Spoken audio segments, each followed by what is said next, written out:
All right, what's going on, guys? So today, got a quick little video. I'm gonna be showing you guys the 3-inch intercooler piping for the R6. Or will also work on an EP3 and a K-Swap EM2. There are gonna be a few little mods, not mods, more like things you need to do in order for this piping to fit. You gotta think about it. This is a 3-inch with 1,000 horsepower intercooler in the front. So it is not just your little average 2-inch, 2.5-inch piping. It is very difficult to get this piping to fit in this channel right here, and also get the tires not to rub on it. He already has a hard time with the 2.5, so imagine the 3-inch piping. It becomes very, very difficult. So very first thing you're gonna need our intercooler brackets, and you can see here how they look. Very simple, nothing crazy.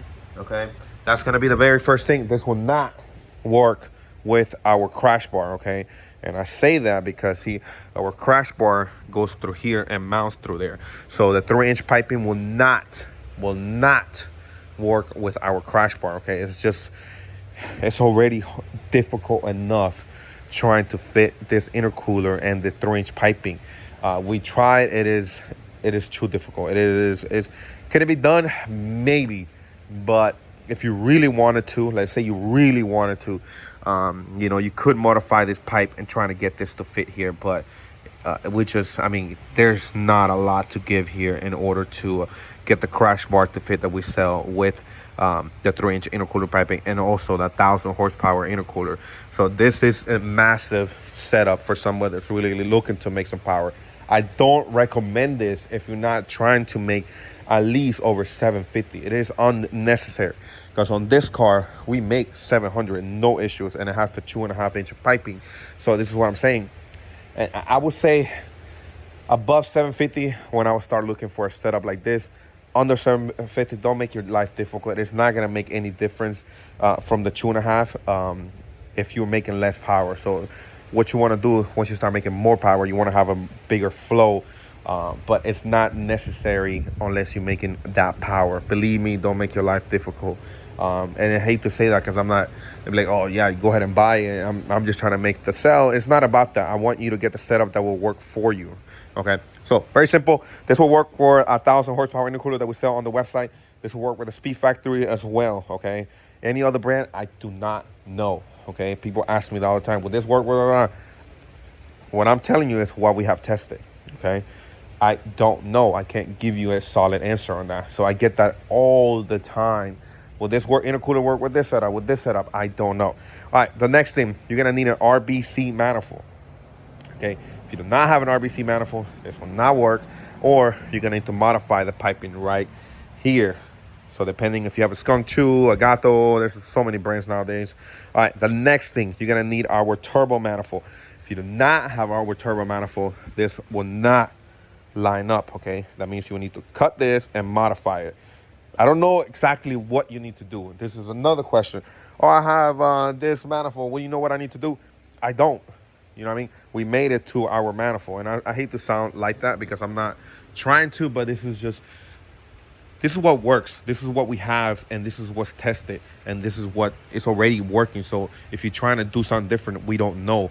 But if this is what you want to do, and this is what works right here, you don't have to ask any other questions. Okay, it's just very common questions that I get all the time, and I try my best to help everybody.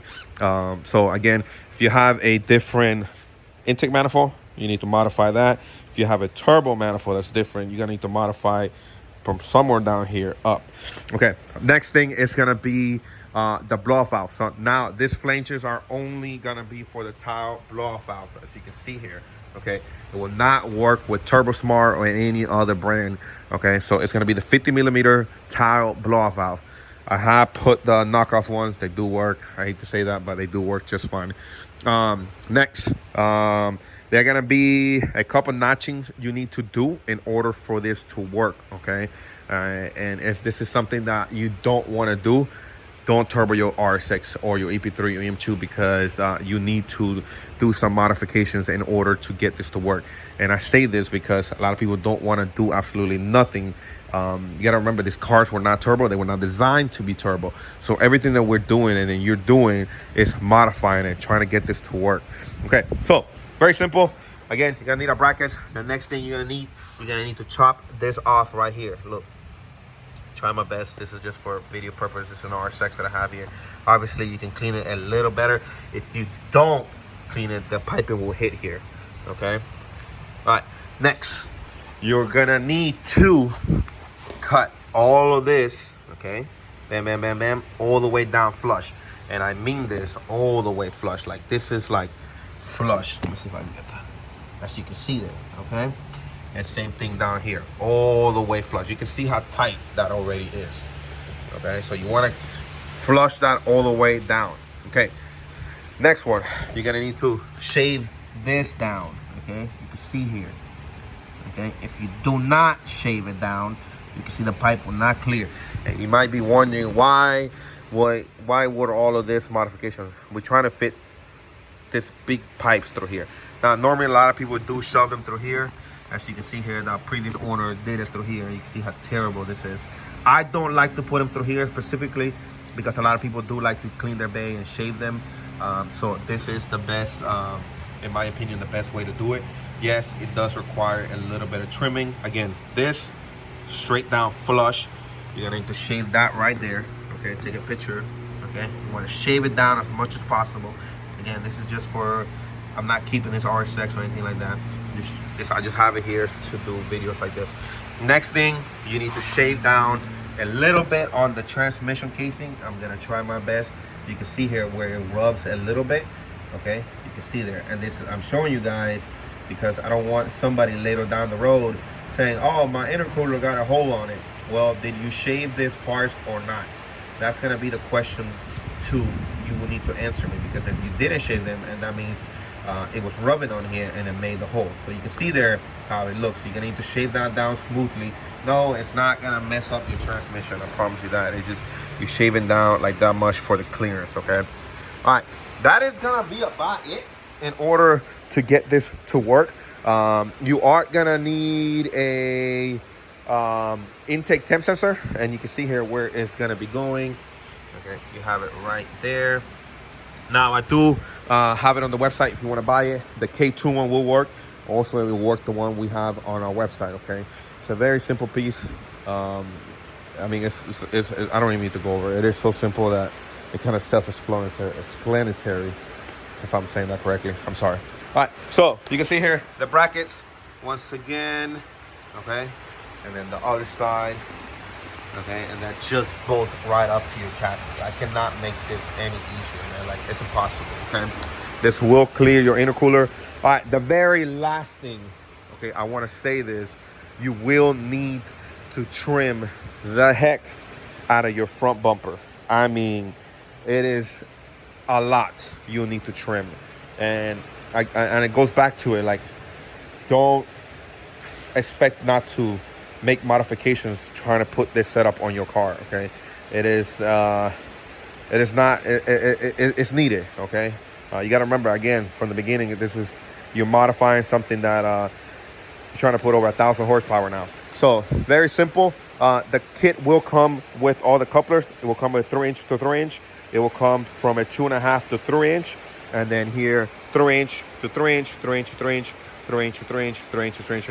It will come with all the clamps and all the couplers. Okay, as you can see here, the only one I haven't put there because I wanted you guys to see how nice of a gap we got there. It's literally perfect. All our intercoolers have the bevel here, so you don't have to worry about them flying off. But super simple. So mine is Florida. Look at this. Jeez, he don't stop raining here. All right, so that should be able to cover everything. I think I'm pretty good. Like, again, you are gonna need to shave down a little bit on the transmission casing. Don't forget that. One thing I did forget, now that I say that, okay, the one thing you might need to do or might need to buy separately is gonna be a coupler to your throttle bodies, because I'm only gonna give you one from 3-inch to 3-inch. So depending on the size of the throttle body you have, that might be a coupler that you will need to get. And that's going to be it. But everybody else pretty much have the same 2.5 inch turbo outlet. So that shouldn't be a problem. But the only problem that you might run into is going to be this one, okay? So do keep that in mind. That's worst case scenario. You just need one coupler. It is impossible for me to try to please everybody with different throttle bodies. There's so many in the market. It is absolutely insane. But we're going to go ahead and end it here. It is raining really bad now.